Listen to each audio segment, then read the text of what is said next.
آگے سوال نمبر 6 ہے، اس کو اگر آپ اپنی کتاب کے اوپر دیکھیں تو وہاں زیادہ اچھا سمجھ آئے گا کہ متشابہ الفاظ کیا ہوتے ہیں۔ تو یہ کلاس صفحہ نمبر 83 ہے آپ کی کتاب کا، اور اس میں لکھا ہے کہ متشابہ الفاظ سے مراد وہ الفاظ ہیں جو آواز یا شکل کی صورت میں لحاظ سے تو ایک دوسرے سے مشابہت لگتے ہیں لیکن اعراب اور املاء میں ایک دوسرے سے مختلف ہوتے ہیں۔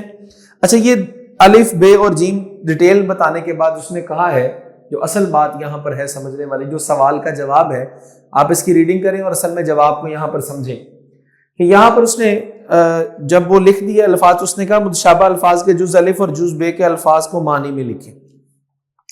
تو یہاں پر وہ جو جز اس نے اوپر دیے ہوئے ہیں، میں نے اس کے لفظ اور اس کے معنی کو لکھ دیا ہے۔ جیسے در کا معنی دروازہ ہے، در موتی کو کہتے ہیں، اب دیکھیے در زبر سے ہے اور در پیش سے ہے، ملک علاقے کو کہتے ہیں اور مالا کا فرشتے کو کہتے ہیں، علم جاننے کو کہتے ہیں اور علم جھنڈے کو کہتے ہیں، دور زمانہ ہوتا ہے اور دور فاصلہ ہوتا ہے، دھن دولت ہوتی ہے اور دھن لگن ہوتی ہے، بین باجا ہوتا ہے اور بین بیان ہوتا ہے، شیر دودھ ہوتا ہے اور شیر جانور ہوتا ہے، ایک سحر سحری صبح ہوتی ہے اور ایک سحر جادو ہوتا ہے۔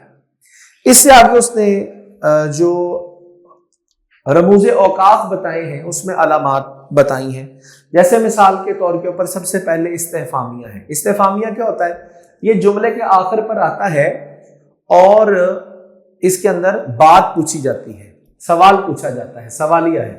تو اس کی اس نے کہا دو مثالیں لکھی ہیں، تو میں نے مثالیں دو لکھی ہیں کہ کیا تم نے آج کا سبق یاد کر لیا؟ سوالیہ۔ پاکستان کب آزاد ہوا؟ سوالیہ نشان۔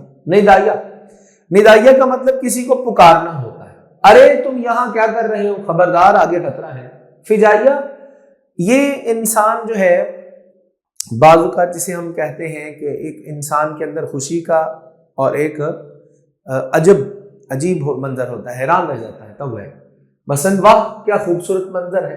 افسوس وہ کامیاب میں یعنی کامیاب امتحان میں کامیاب، وہ امتحان میں کامیاب نہ ہو سکا۔ واوین، واوین کا مطلب ہوتا ہے یعنی بریکٹ لگانا، یعنی انورٹڈ کوماس، جیسے استاد نے کہا تو یہاں واوین آ جائے گا کہ محنت کامیابی کی کنجی ہے، یعنی اقوال زری ٹائپ۔ قائد اعظم نے فرمایا کہ اتحاد، ایمان اور قربانی ہمارا شعار ہے۔ قوسین، جس کے اندر بعض اوقات کوئی تفصیل ہے، جیسے علامہ محمد اقبال، ان کی آگے تاریخ پیدائش اور وفات آگے بر صغیر کے اشارت ہے۔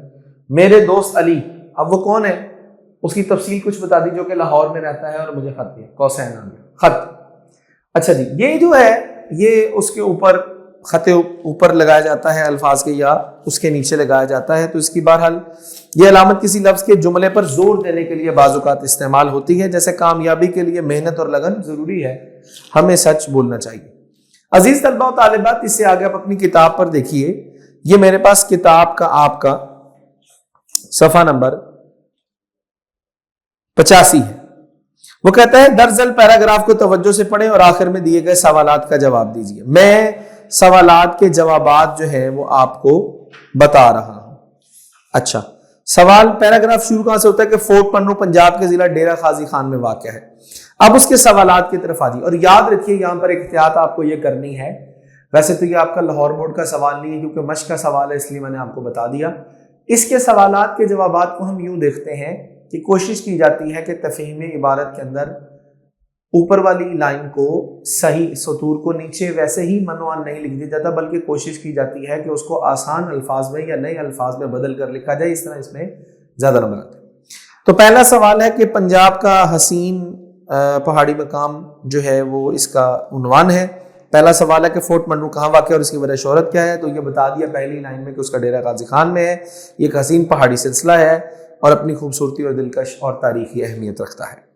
سوال نمبر 2 ہے فورٹ منو کا موسم کیسا ہے، تو وہ کہا یہاں یہ مقام سطح سمندر سے تقریباً 6470 فٹ پر بلندی میں ہے، جہاں کے موسم گرما کی ٹھنڈی ہوائیں چلتی ہیں اور سب سے پہاڑوں کو دیکھتے ہیں۔ آپ صرف اس پیراگراف کو اچھے انداز سے پڑھ لیجئے تو بالکل آپ کو اس کے جوابات جو ہیں وہ پتہ لگ جائیں گے۔ فورٹ منو کی تاریخ کا پس منظر حیثیت کیا ہے، تو ماضی میں برطانوی فوج کے لیے ایک دفاعی چوکی کے طور پر استعمال ہوتا تھا، جس کی وجہ سے اسے تاریخی اہمیت حاصل ہے۔ سوال نمبر 4 ہے فورٹ منو ثقافت اور دستکاریوں کے حوالے سے کیسی ہے، تو کہاں یہاں کی مخصوص ثقافت ہے، یعنی وہاں کا رہن سہن ہے روایتی طرز زندگی ہے، مقامی دستکاریوں کی دکانیں، فورٹ منڈو کا منفرد مقام ہے، یہ سیاحوں کو اپنی طرف متوجہ کرتا ہے۔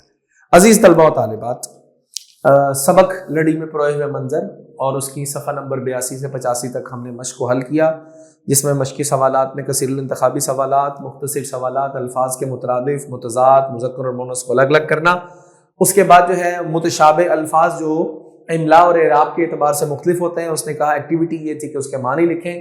اس کے بعد کچھ علامات اس نے بتائیں جس کی تفصیل یہاں دی تھی اور یہاں پر میں نے مثالوں کے ذریعے آپ کو سمجھایا، اور اس کے بعد آخر میں ایک تفہیم عبارت فورٹ منڈو کا پیراگراف اور اس کے مختصر سوالات کے جوابات میں نے آپ کو اس ویڈیو کے اندر سمجھائے۔ عزیز طلبہ و طالبات، اپنا بہت زیادہ خیال رکھیے، آپ سے اگلی ویڈیو میں انشاءاللہ ملاقات ہوتی ہے۔ السلام علیکم ورحمۃ اللہ وبرکاتہ۔